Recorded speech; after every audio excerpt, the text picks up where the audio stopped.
The world will not slow down for you.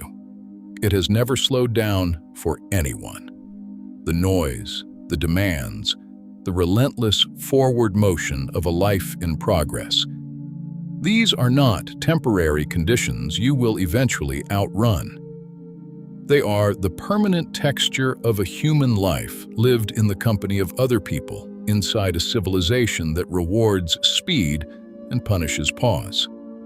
And yet, every single person you have ever admired, every leader, philosopher, artist, or ordinary human being who managed to do something genuinely significant with their time, all of them, without exception, found a way to go still.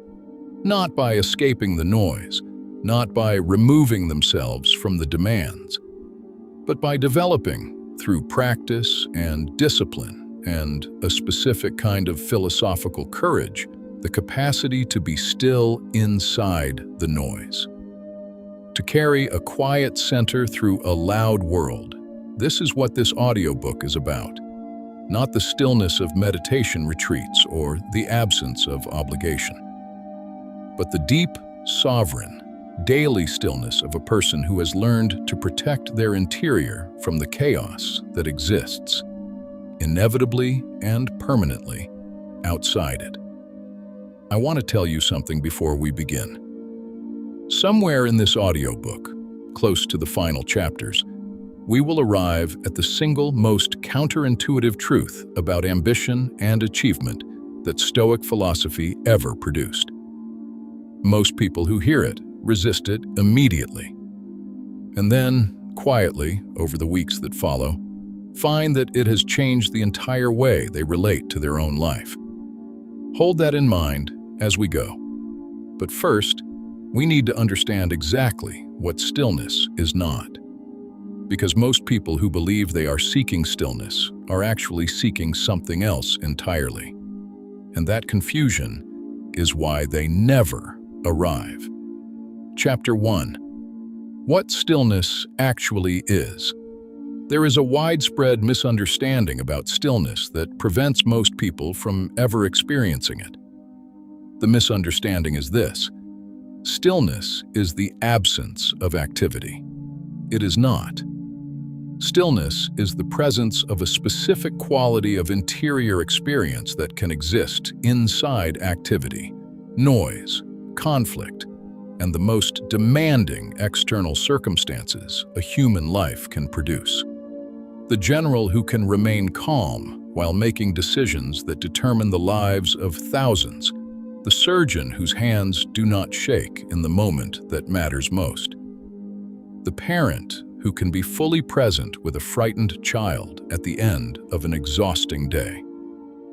These people are not still because their circumstances are quiet. They are still because they have developed the interior architecture that allows them to choose their response rather than simply react to their condition. The Stoics called this hegemonikon, the ruling faculty of the mind, the sovereign self that sits behind all thought and feeling and chooses, from that settled, unhurried place, how to engage with whatever the world presents. It is not distance. It is not detachment. It is not the suppression of feeling or the performance of calm. It is the capacity to feel fully while remaining, beneath the feeling, unshaken. Like a deep ocean whose surface may be disturbed by wind, but whose depths are always still. The surface is not the ocean, the weather is not the sea, and the noise of your circumstances is not the truth of your interior. This distinction, so simple when stated, so difficult to live, is the entire practice of stillness. But before the practice can begin, before any of what follows can be applied, something must be understood. Something about why the practice is so hard for the specific kind of person who is most drawn to it. Chapter 2. The mind at war with itself. The person most likely to seek stillness is, paradoxically, the person least naturally inclined toward it. The driven person, the ambitious person, the one who has accomplished things through the force of relentless forward motion, who measures their worth in productivity, their success in output, their value in the number of things completed before the day ends. For this person, stillness does not feel like peace. It feels like failure, like falling behind, like giving something up that the people still moving are not giving up. And so the driven person who recognizes, accurately, that they are depleted, that the constant forward motion is costing them something they cannot yet name, still cannot stop. Because stopping feels worse than the exhaustion of continuing. This is what Marcus Aurelius called the tyranny of appetite. Not the appetite for food or pleasure, but the appetite for more. More achievement, more recognition, more evidence that the work and the worry were worth it. And the tragedy is not that this person is wrong to want things. The tragedy is that they have confused the means with the end. The activity that was supposed to produce the life worth living has become the life. And the life, the actual, interior, experienced life, is happening somewhere in the margins of a calendar that never has enough room. Seneca observed this with the weariness of a man who had lived it himself. We are not given a short life. We make it short. We are not poor in time. We waste it. The mind at war with itself is not the problem. It is the symptom. The problem is the belief, unexamined, inherited, deeply embedded, that stillness is something you earn at the end, that it comes after the success, after the security, after the proof that you were enough. The Stoics were explicit about this. Stillness is not the reward for a good life. It is the condition in which a good life becomes possible, and that changes everything about where the practice must begin. Chapter 3. The discipline of perception. Before you can be still, you must decide what deserves your attention. This sounds simple. It is the most radical discipline available to a modern person. The human mind, left to its default state, is not selective about what it engages with. It is reactive. An alarm sounds. The mind responds. A notification arrives. The mind moves toward it. A criticism lands. The mind begins constructing its defense. A comparison presents itself. The mind begins measuring. All of this happens below the level of deliberate choice. Not because the mind is weak, but because the mind is extraordinarily good at doing exactly what it was built to do. Monitor the environment for anything that might require an immediate response. In the ancient environment for which the mind was designed, this was life-saving. In the modern environment, where the stimuli arrive at thousands of times the rate the ancient mind was ever designed to process, this same hardware produces a specific kind of suffering, the feeling of being perpetually behind, of never fully arriving anywhere, of inhabiting a life while simultaneously monitoring the entire perimeter of it for the next thing that needs attention. The discipline of perception is the practice of choosing, deliberately, daily, with increasing precision, what enters the interior. Not what you see, not what arrives, but what you allow to take up residence in the sovereign territory of your attention. The Stoics called this prosoche, the careful, continuous attention paid to the quality of one's own inner life, not self-obsession, not navel-gazing, the honest, daily accounting of what you have allowed to colonize the space that belongs to you. What consumed your attention today that did not deserve it? What did you allow to disturb you that was not, in any honest sense, your business? What did you rehearse in the privacy of your own mind? that you would never have chosen to rehearse if you had been watching yourself from the outside. These are not comfortable questions. They are the beginning of the most important discipline a human being can develop. Chapter 4: The Art of Presence. There is a word used frequently in contemporary culture that has almost entirely lost its original meaning. The word is presence. It has been reduced in most usage to mean simply being physically located somewhere. You are present at the meeting. You were present for the dinner.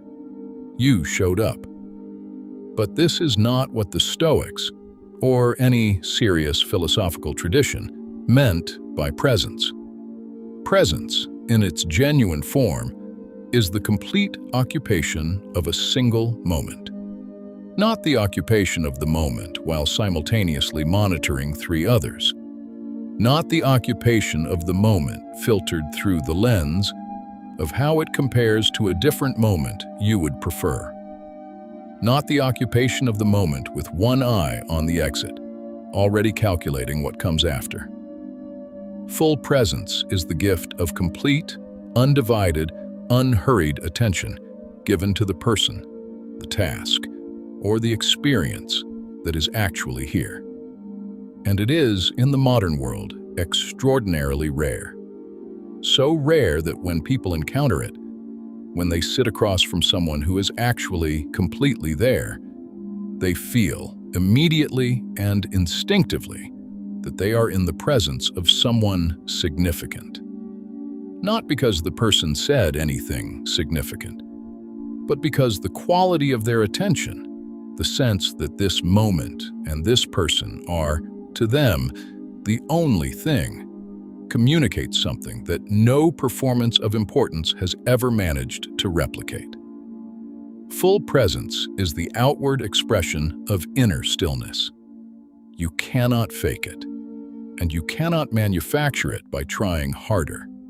You can only cultivate it by doing the underlying work, the clearing, the emptying, the honest daily practice of releasing what does not belong in the interior, until what remains is a self genuinely available to the moment it is living in. That clearing is next, and it is the most difficult part. Chapter 5: The Examined Day. The Stoics were not philosophers who worked only at the level of idea. The ancient traditions, Stoic, Buddhist, monastic, that recommended periods of silence were not recommending the absence of communication.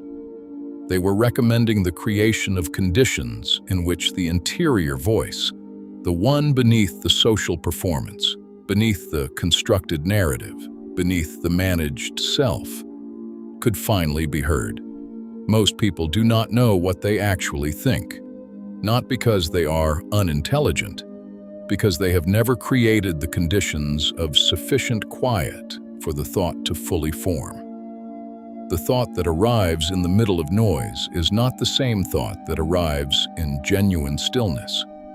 The one formed in noise is reactive, shaped by the noise itself, by the last thing heard, by the emotional weather of whatever was most recently experienced.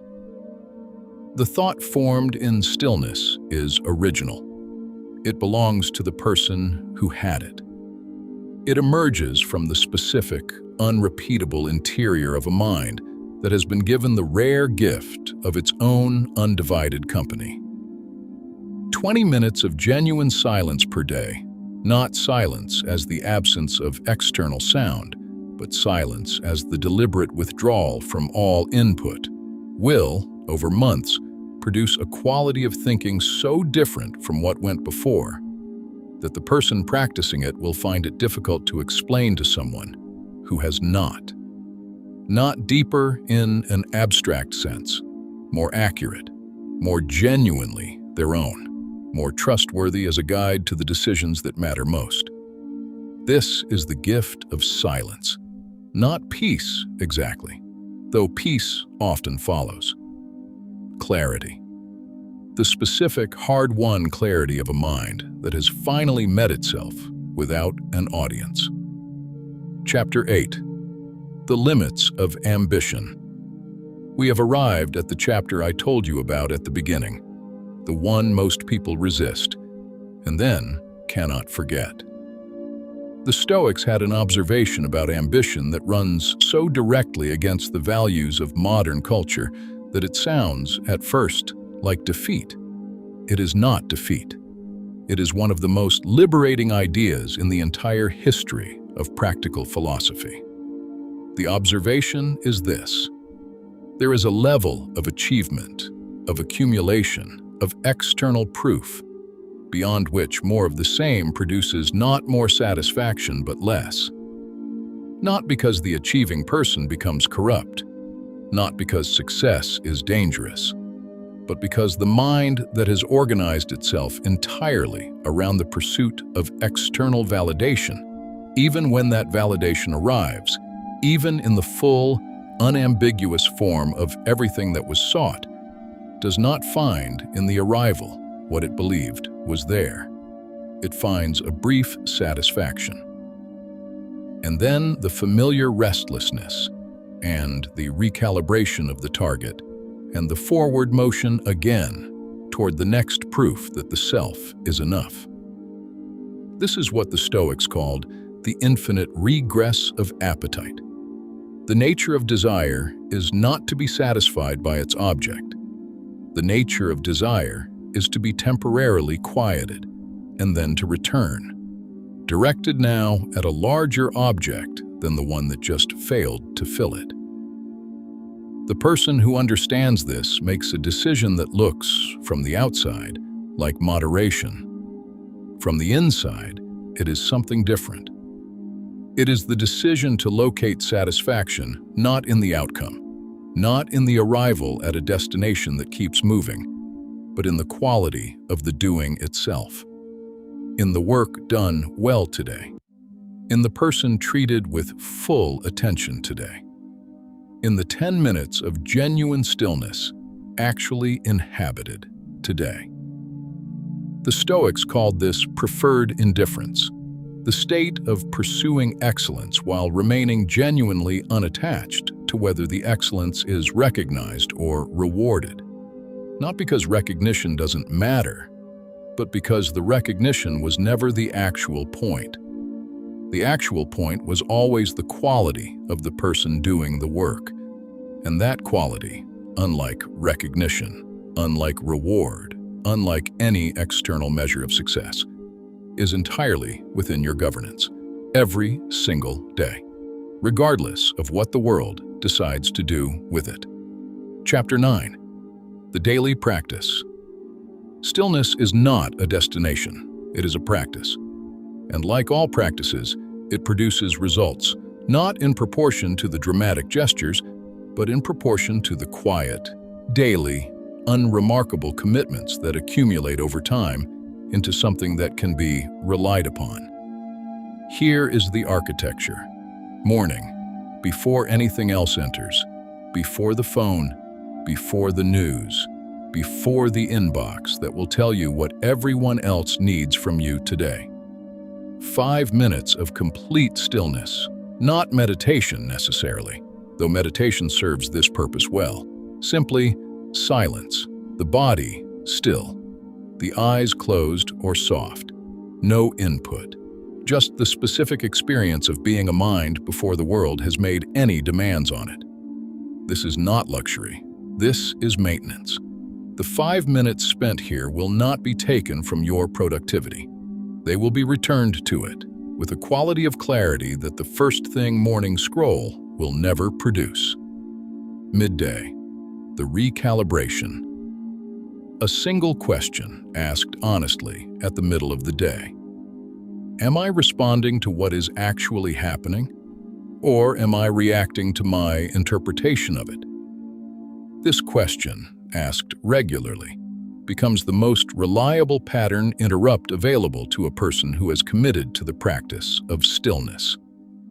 Evening, the examination.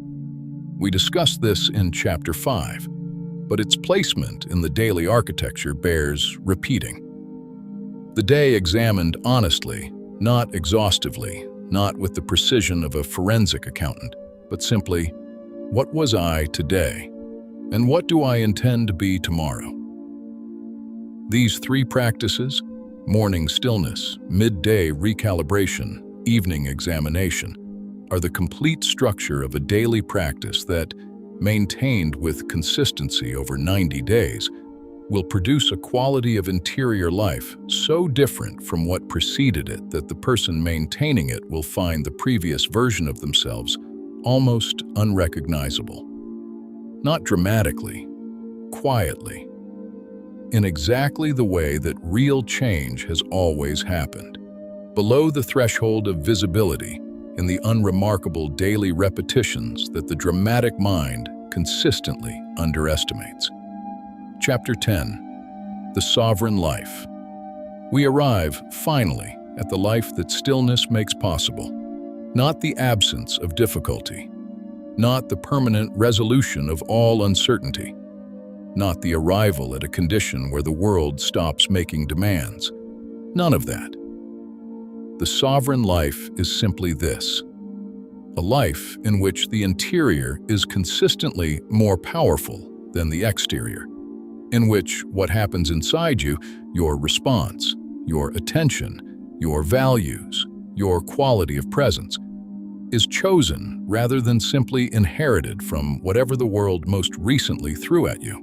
A life in which you are, in the precise and non-mystical sense, the author of your experience, not of your circumstances, which you do not control, but of your relationship to your circumstances, which you always do. Marcus Aurelius spent 17 years as Emperor of Rome, managing wars, plagues, betrayals, and the relentless complexity of governing the most powerful civilization in the ancient world, and wrote in private in the quiet hours available to him, "I have what I need today.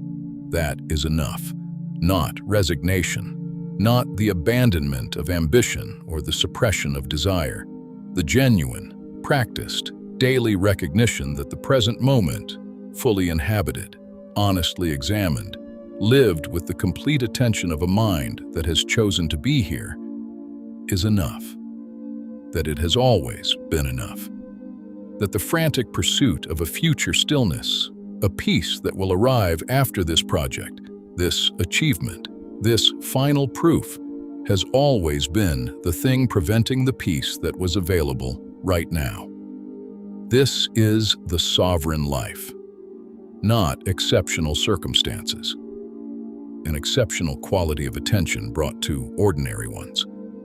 The world will not slow down, but you, through the daily, disciplined, unglamorous practice of going still inside the noise, you do not need it to. You carry the stillness with you, and that changes everything else about what the world can take from you, and what it cannot. The sovereign conclusion. We have moved through the complete architecture of stillness. What it actually is, not the absence of activity, but the presence of a sovereign interior. Why the driven person struggles with it most, and why that struggle is itself the path. The discipline of perception, choosing what enters, rather than absorbing everything indiscriminately. The art of presence, full attention as the rarest form of generosity. The examined day, the Stoic practice of honest daily recalibration. The emptying, the removal of what occupies the interior without permission. Silence as practice, the specific clarity that only arrives when all input is temporarily removed. The limits of ambition, the counterintuitive Stoic truth that set you free by telling you that enough is already here.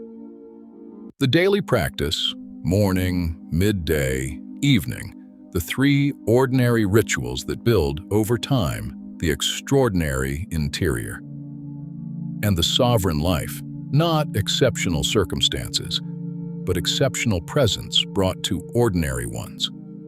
All of this, every principle, every practice, every counterintuitive truth, is describing the same thing from a different angle.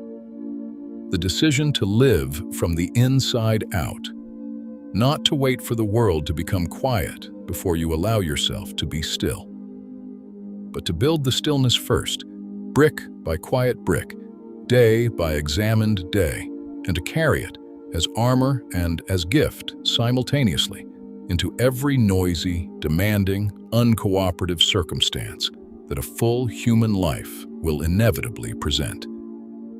You do not find stillness. You build it. In the 5 minutes before the noise begins. In the pause before the reaction.